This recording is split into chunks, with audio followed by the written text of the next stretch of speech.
Some of you may remember a popular series of books from the 80s and 90s called Where's Waldo? Where's Waldo was a charming game for children starring a nerdy fellow named Waldo who wore a red striped t-shirt and hat, a pair of glasses, and an idiotic smile. Each page would feature various crowd scenes filled with hundreds of people, with Waldo hidden in the mob. Your child would try to find Waldo in the picture while you sat quietly drinking yourself into a stupor and muttering about how your dreams for an exciting and accomplished life had devolved into this moment of meaningless boredom, after which you finally lapsed into unconsciousness. Maybe that was just at my house. Anyway, today, Where's Waldo may be just a fond memory that your child likes to share with his psychiatrist. But there's a new game that's been charming children and adults alike in Washington, D.C. It's called Where's Congress? In Where's Congress, you look at a bustling American capital full of busy people.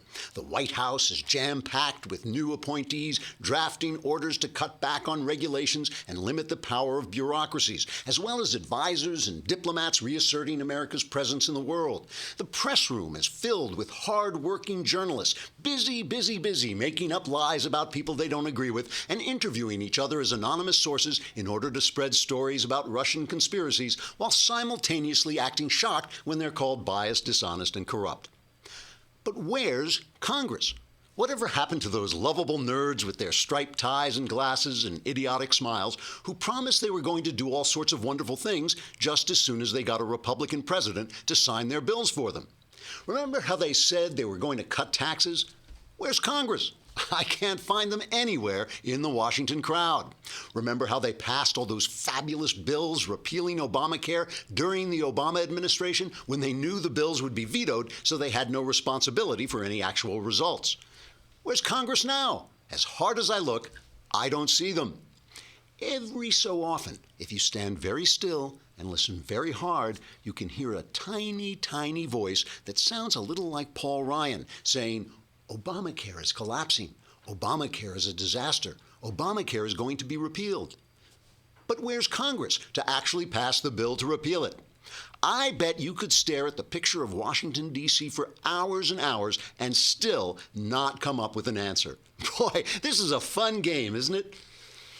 Don't get me wrong. The problem is not that gutless Republicans, cowed by years of being brutalized by the media, are now afraid to attach themselves to Donald Trump's agenda for fear the media will take him down and they'll go down with him.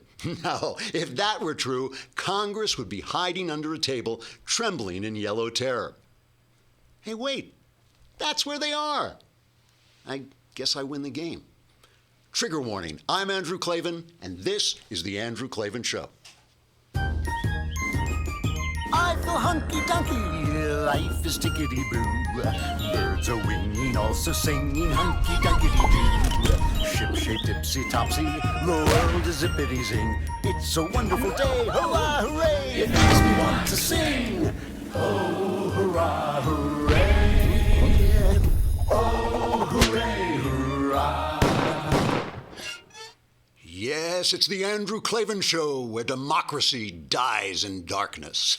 Have you heard this? This is the Washington Post's new slogan, democracy dies in darkness. They say it has nothing to do with Donald Trump. They just happen to want to have democracy. I think that's almost right. I think it should be the Washington Post, journalism dies in self-important stupidity. I think that would be a better slogan, right under the masthead. All right, it's Mailbag Day. All your problems solved. We answer your questions, and their answers will change your life, possibly for the better. If you're on Facebook and YouTube, you'll have to come over to thedailywire.com. And while you're there, to hear the rest of the show, because it'll be in the second half of the show, but while you're there, you should subscribe, and then you can ask questions, and then your miserable life can be transformed into the happy life of the Andrew Klavan audience. What else? Tomorrow we have the Noltinator. John Nolte is coming on, so we'll talk about a lot of things. And meanwhile, there are a lot of reasons to listen to the Andrew Klavan Show. There's the incredible political satire, the insightful commentary, but the most important reason is we give away free food. I mean, this is something that you don't hear rush giving away free food. I mean, here it is. If you come here and you go on blueapron.com/Andrew, you will get 3 free meals. This is a service that brings ingredients, fresh ingredients to your home that you can then cook into a restaurant-level meal. I have used it. I'm using it more. It is really terrific. It's about $10 a person per meal. It's got incredible variety, all these really elegant dishes that you can cook. It comes with these very exact number of ingredients. The measurements are all done for you, and then it has these instructions that are really simple, and you can put together these meals that, like I said, they really are restaurant level. And instead of being at a restaurant, you get to cook together, and the family that cooks together eats together, something like that. So you can, but the most important thing is you can get it for free. I know how cheap you are. Otherwise, you would be subscribing to our site. Check out this week's menu and get your first 3 meals free with free shipping too by going to blueapron.com/Andrew. You will love how good it feels and tastes to create incredible home-cooked meals with Blue Apron. So don't wait. That's blueapron.com/Andrew. Blue Apron. It's a better way to cook. It really is good. It really is. All right. So, a lot of stuff happened yesterday. It all kind of had a theme. I think there was an actual theme to events. The theme was political correctness versus evil. You know, it's like the evil of political correctness. Nobody hates political correctness more than me. I've said this a million times, but political correctness is mental slavery. It was intended to be mental slavery. It was intended to make it impossible for you to criticize the crappy policies of the left. So, you know, they do it all the time. They impose these policies that make black people dependent on government handouts, and then you say, hey, you've made black people dependent. That's racist. That's a racist thing to say. You know, if Obama becomes president and you say, oh, there's a black cloud moving over Washington. You said black and cloud and you're a you know, it's meant to make you think through everything you say until you feel like you're stepping on eggshells. And it has created one of its worst aspects. It has created this apology culture where every time, look, if you talk even as much as I do, if you're part of the media, you're going to be talking a lot. It's a 24/7 news cycle. You're going to say a lot of things. Sometimes you're going to get things wrong. You're going to say something you didn't quite mean. You want to take it back later. You want to adjust it or whatever. But this constant shaming of people, like the Stalinist show trials where you're supposed to stand in front of a microphone and hold your head down, it's disgusting. And we're all sick and tired of it, and we all want to break free of this thing. I think it's in 2009, I wrote a review in the New Criterion of John Derbyshire's book, The Derb, they used to call him. Now, Derbyshire was really interesting because Derbyshire was an open racist. He would say, you know, I believe that the science just shows basically that black people were inferior or whatever it was he believed. And he would always say this. He said there was no hatred attached to it. He didn't think there should be any policies about it, but he was just saying that that's what he thought. He constantly said it. And he was working at National Review. And then one day he came out, and for some reason it got some news, and National Review fired him. And I love the people at National Review. I'm friendly with many of them. I think it's a great, great magazine. I think everybody should read it, but I thought they were wrong. I thought they already had him. He was saying what he was saying. He was openly saying it. There's no reason to suddenly get caught and then have to push him under the bus. I reviewed his book, which was very funny. I think it was called We're Doomed. And let me just read you, because sometimes you say something and it's as well as you're going to say it, so there's no reason repeating it. Let me just read you the opening of my review. I said, like many leftist nostrums, the doctrine sometimes known as political correctness accomplishes almost exactly the opposite of what it intends.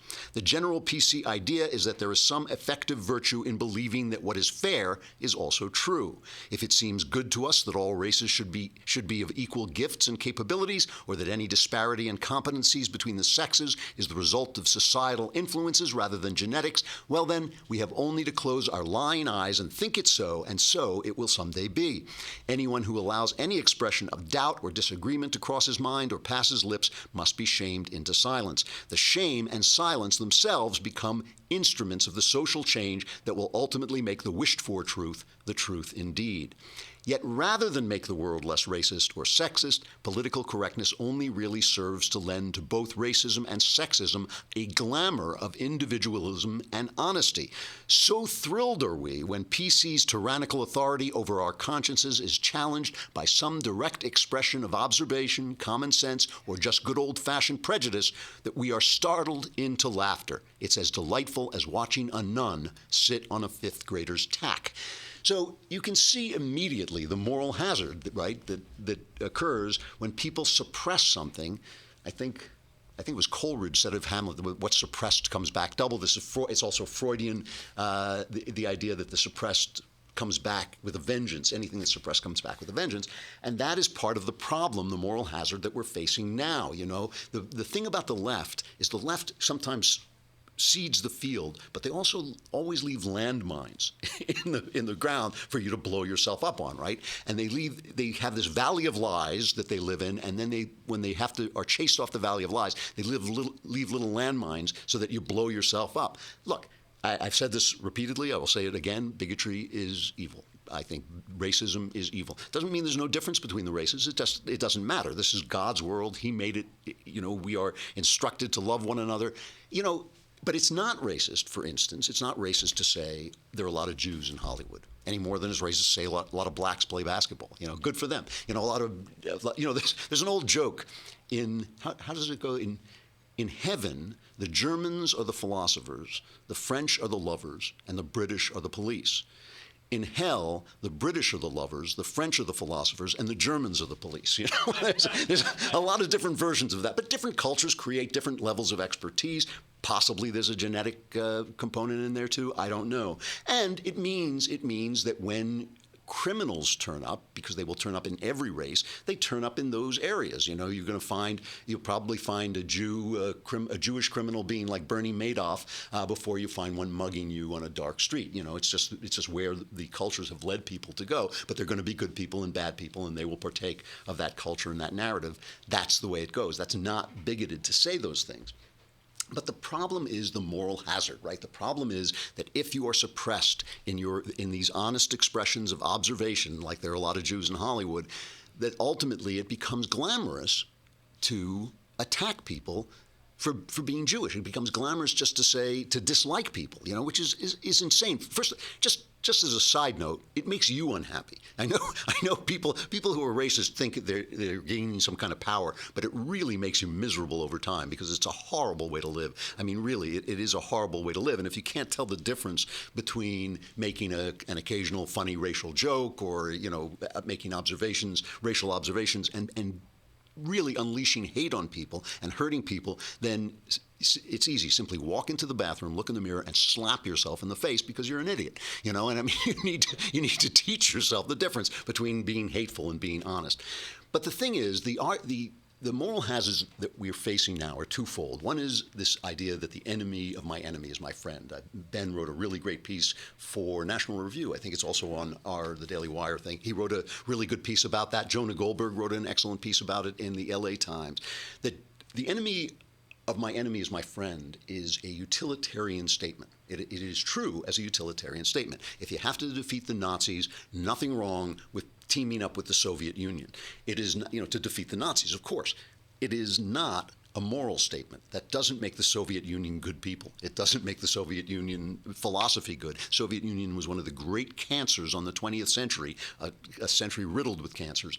And you know, we had to team up with them to defeat the Nazis, but that didn't mean they were right. It had nothing to do with that utilitarian wisdom, had nothing to do with morality. And that is true now. The people who are dogging the left, we love them for dogging the left. They may be right, they may be wrong, but we have to be able to tell the difference. The other thing is this argument from hypocrisy. The argument that the left, they are hypocrites at a level I do not think the right even dreamed. I don't even think we can aspire to the hypocrisy of the left. I mean, they're racists who denounce racism. You know, they're people who decide that if you are Clarence Thomas, you're not a good enough black person to go into the African American Museum. I mean, it's insane racism. They divide us by race. And we who believe in the e pluribus unum, that we're all linked together by the great American idea, you know, they attack us for not dividing it. They are racists who denounce racism. They glamorize and forgive child molestation all the time. Roman Polanski, they make movies glamorizing child molestation. The Reader, the Woodman, I mentioned these the other day. And then, when somebody says something on the right, if they can shoot them down, suddenly they're all shocked. Most of all, they have this thing about inclusion, which includes only those people who agree with them. They are the most exclusionary people.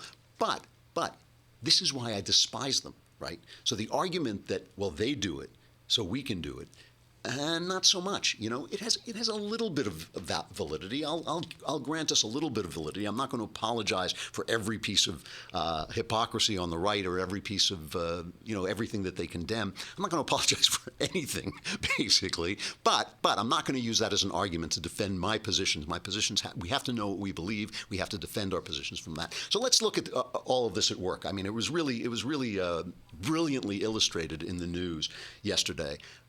Should I pause here and say goodbye? I think I must. I'm going to pause here and say goodbye to Facebook and YouTube, but you can hear the rest of this, and it's going to be great at thedailywire.com, and that's where you can find the mailbag.